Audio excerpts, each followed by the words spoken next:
আগামী 5 জানুয়ারি কেন্দ্রীয় স্বরাষ্ট্রমন্ত্রী অমিত শাহ দক্ষিণ ত্রিপুরার সাব্রমের কলেজ সংলগ্ন মাঠে একটি নির্বাচনী জনসভা করবেন। পাশাপাশি সাব্রম থেকে জনবিশ্বাস রথযাত্রার সূচনা করবেন তিনি।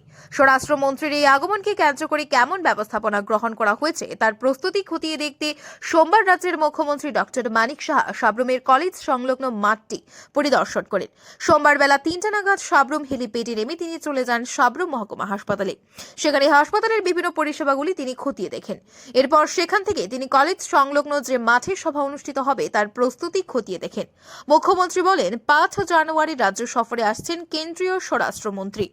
উত্তর জেলার ধর্মনগর ও দক্ষিণ জেলার সাব্রম থেকে জনবিশ্বাস রথযাত্রার সূচনা করবেন। তার প্রস্তুতি খতিয়ে দেখতেই এই সফর। মিশন 2023-এর দামামা বাজবে।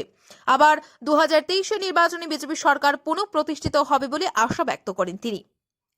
5 তারিখ আমাদের যশস্বী হোম মিনিস্টার অমিত ভাই সেখানে আসছেন।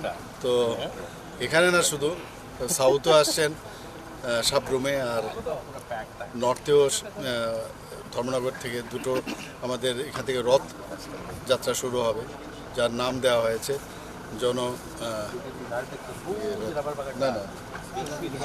জনবিশ্বাস জনবিশ্বাস যাত্রা।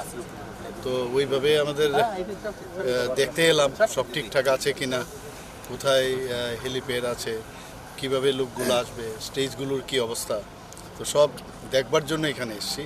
প্রপারলি সব কিছু অ্যারেঞ্জমেন্ট আছে কিনা। কত তারিখ এটা? 5 তারিখ। কটার সময়? একটা তো 11টার সময় আছে ওখানে, তো ওখান থেকে এসে এখানে 1:30 থেকে 2টোর মধ্যে এখানে স্টার্ট হবে। এখান থেকে যদি তাড়াতাড়ি আসে তো এখানে তাড়াতাড়ি হয়ে যাবে। তো 1:30 থেকে 2টো আপনি ধরুন, এরকম একটা টেন্টেটিভলি একটা টাইম ফিক্স হয়েছে। তো এখান থেকে আমাদের ইলেকশন যেহেতু 2023 মিশন 2023, তো এখান থেকে আমাদের ধামামা বাজবে ইলেকশনে, এবং আমি নিশ্চিত যে আগামী 2023-এ আবার ভারতীয় জনতা পার্টির নেতৃত্বাধীন সরকার পুনঃপ্রতিষ্ঠিত হবে। সাব্রম এই দুইটি জায়গায় সফরকালে তার সফর সঙ্গী ছিলেন মন্ত্রী সুশান্ত চৌধুরী, বিধায়ক শঙ্কর রায়, দক্ষিণ জেলার জেলাশাসক সাজু উয়াইদ, দক্ষিণ জেলার পুলিশ সুপার কুলবন্দ সিং যাদব ও টিঙ্কু রায় সহ অন্যান্য আধিকারিকরা।